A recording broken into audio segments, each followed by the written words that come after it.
La laque d'Orochi est un des éléments les plus représentatifs de la culture et de l'artisanat traditionnel du Japon.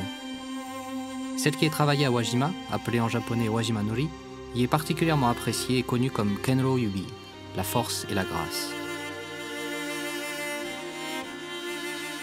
De nos jours, la production de la laque de Wajima continue d'être assurée par des artisans d'une remarquable habileté manuelle, travaillant toujours selon les méthodes et préceptes hérités d'une tradition immémorielle.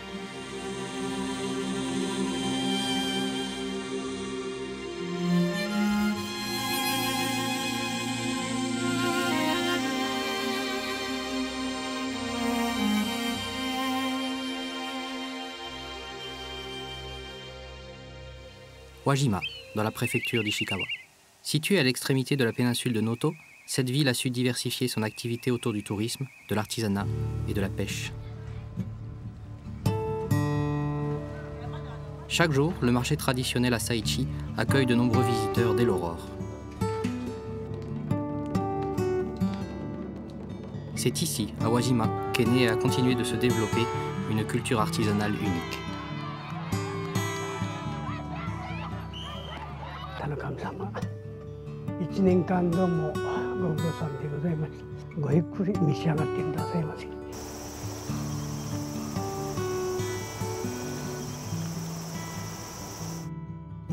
L'histoire de la laque au Japon remonte sans doute au Paléolithique et à l'apogée de la période connue au Japon comme l'ère Jōmon.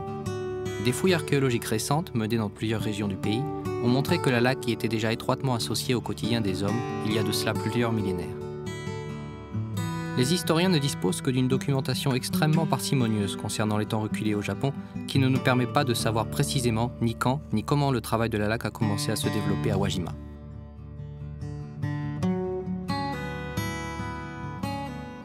En revanche, nous savons que la terre de diatomée, encore utilisée aujourd'hui pour la confection d'objets en laque de Wajima, était déjà connue des artisans du Moyen-Âge. En même temps, des sources plus nombreuses et concordantes font considérer que cet artisanat était déjà florissant dans la région durant l'ère Muromachi, entre le XIVe et le XVIe siècle.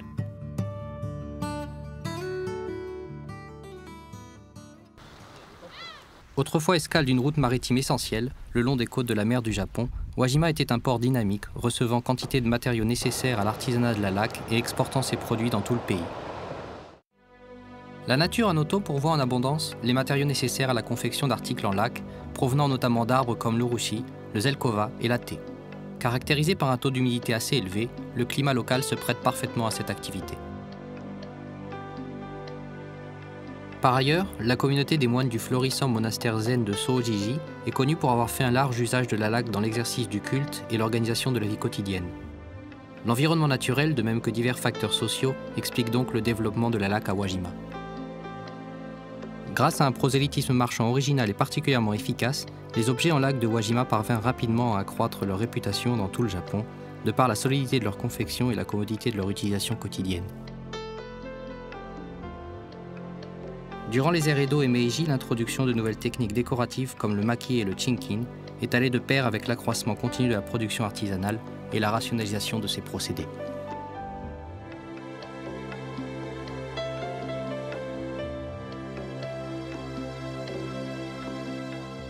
Le processus de fabrication des objets en laque de Wajima est d'abord caractérisé par la division du travail. Les artisans installent leurs ateliers directement chez eux, leurs tâches se fondant ainsi dans le quotidien de leur existence. La division du travail a beaucoup aidé à élever les standards de la production. Le nushiya s'applique à les maintenir en supervisant les tâches de chaque artisan présent dans la chaîne, depuis la commande jusqu'à la livraison de l'objet terminé.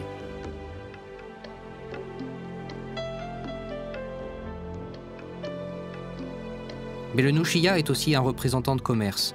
En portant ses meilleurs produits dans son bagage, il parcourt le Japon pour trouver de nouveaux acheteurs et s'assurer de la satisfaction de ses clients. En contact direct avec la réputation de son produit, ses voyages et observations ont indéniablement servi de moteur au dynamisme et à la qualité de la laque de Wajima. Au début de l'ère Showa, plusieurs artisans de laque de Wajima obtiennent des prix et récompenses lors de grands concours publics. Leur réputation artistique profite en retour à l'artisanat de la ville.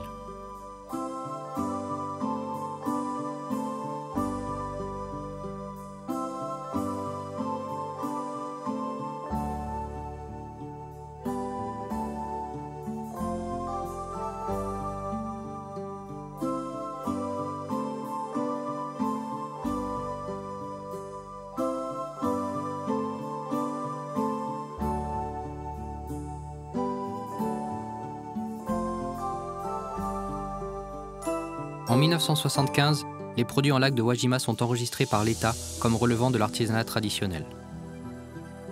En 1977, leurs techniques de production sont à leur tour classées comme patrimoine culturel immatériel important. Enfin, en 1982, les matériaux utilisés sont à leur tour distingués comme patrimoine culturel matériel populaire important du Japon.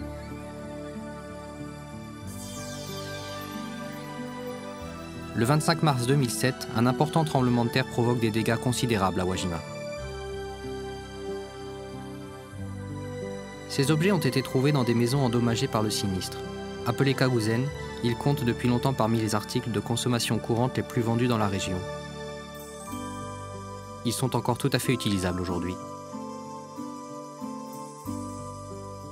Même après plusieurs siècles, la laque de Wajima ne perd ni de son éclat, ni de sa force. C'est là toute la qualité et l'attrait de cet art.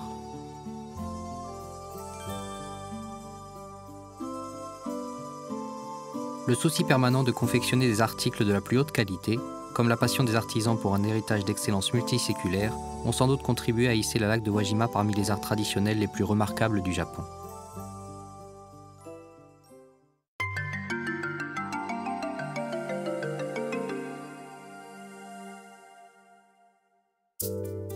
La base d'un article en laque de Wajima est toujours une pièce de bois.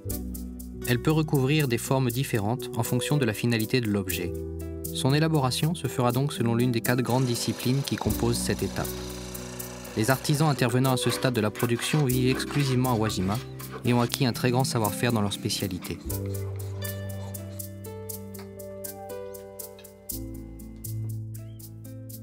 Voici la discipline du wankiji. Aussi connu sous le nom de hikimono-kiji, le wankiji est une technique de tournage sur bois. La pièce est fraisée et sculptée sur un tour avec une gouge. Elle est utilisée pour confectionner des objets de forme concentrique, tels que les bols et les plateaux circulaires.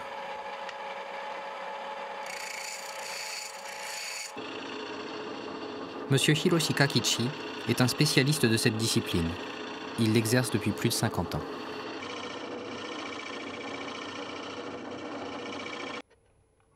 Régulièrement au cours du tournage, il applique un modèle sur la pièce et continue de la tailler avec délicatesse jusqu'à obtenir les lignes souhaitées.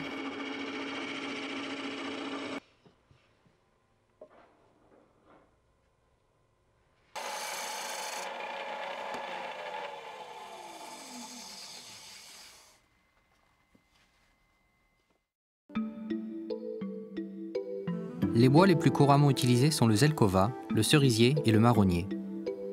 Quel que soit ce choisi, ils doivent être séchés pour être suffisamment affermis avant d'être laqués.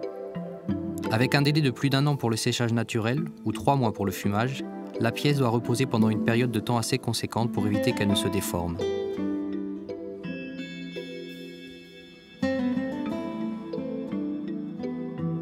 En fonction des parties à sculpter, comme de la quantité de bois enlevé, l'artisan de wankiji pourra utiliser plusieurs dizaines de gouges ou de rabots pour son travail.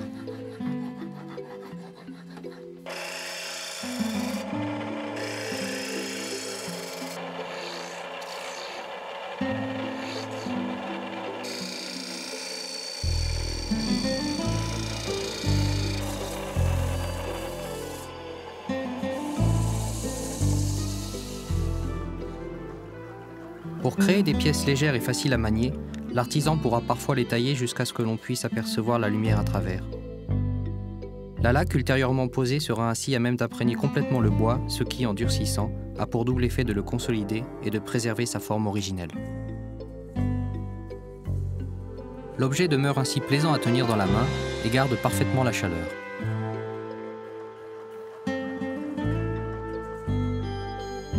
Voici la discipline du sashimono.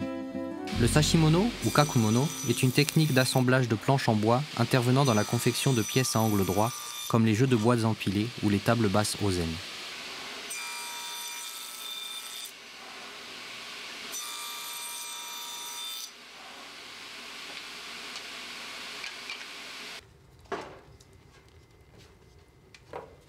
Voici une étape importante du processus de fabrication d'un jeu de boîtes empilées.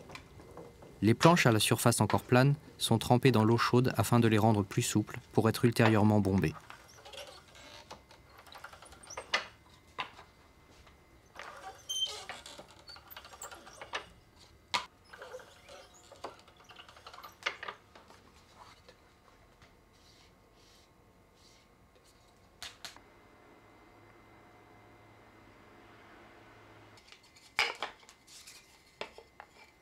Quelle que soit la forme recherchée, les 4 côtés de la pièce doivent être assemblés avec une extrême précision, de manière à obtenir une parfaite rectitude des angles. Pour cette technique, on a recours principalement à l'athé, que l'on appelle aussi cyprès de Noto. Son bois est en effet réputé pour être doté d'une solide constitution et il s'avère être très résistant au pourrissement. Les parties sont assemblées entre elles avec de la laque d'urushi, qui a pour avantage peu connu de présenter de remarquables qualités adhésives.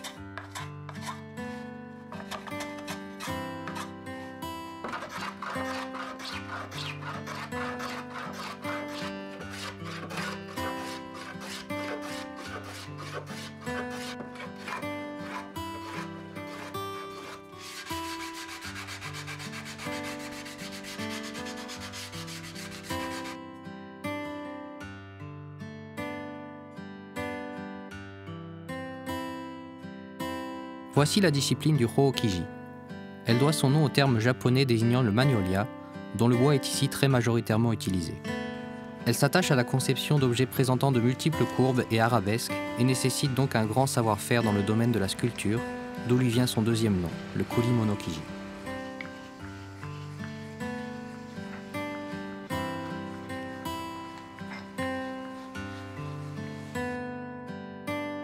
Maniant habilement de nombreuses gouges, couteaux et rabots de différentes tailles, les artisans qui exercent cette discipline s'appliquent à sculpter des formes courbées, particulièrement complexes. Le bois de magnolia, très tendre, se prête bien à la taille de formes sophistiquées. Mais il présente aussi la particularité d'avoir des cernes très compactes, ce qui garantit la solidité des objets pour la confection desquels il est utilisé. La découpe harmonieuse des courbes exige des artisans une très grande habileté manuelle, ainsi que de non moindres capacités de concentration.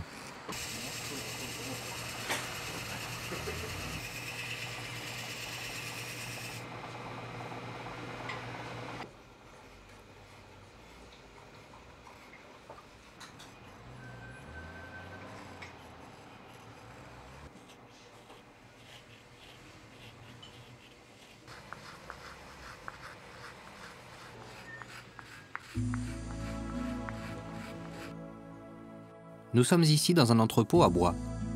Le bois frais est déposé ici sous forme de planches découpées et y reposera pendant une durée d'au moins 4 ans.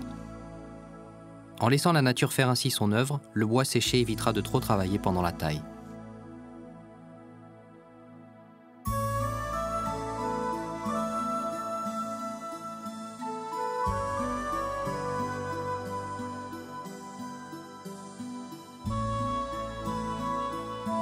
Voici la discipline du Magemono-kiji. Elle consiste à courber de fines planchettes de bois jusqu'à leur donner une forme parfaitement ronde. Cette technique intervient dans la confection de plateaux circulaires, des traditionnelles boîtes repas ou d'objets plus complexes, superposant des pièces arrondies comme les boîtes marubako et certains pots. Cette méthode permet de réaliser des pièces difficiles à envisager par la méthode du Wankiji. Les planches correctement courbées, selon cette méthode, ne se déformeront que très rarement.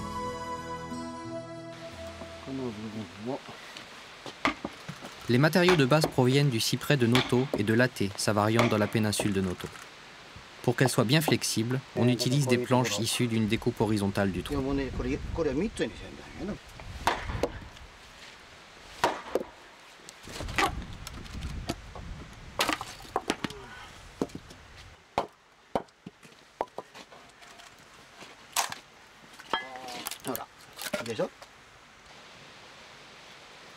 Elles doivent être souples et sans aucun défaut.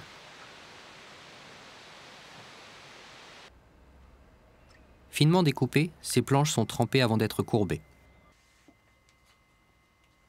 En fonction de la taille et de la forme de l'objet envisagé, l'artisan détermine la bonne longueur. Les planches sortant du trempage sont ensuite courbées à l'aide d'un outil appelé korogashi.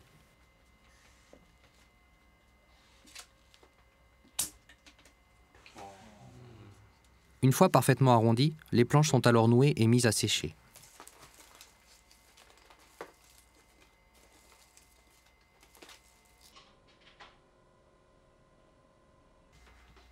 Les deux extrémités sont enduites de colle. Le cercle est ensuite renoué et remis à sécher.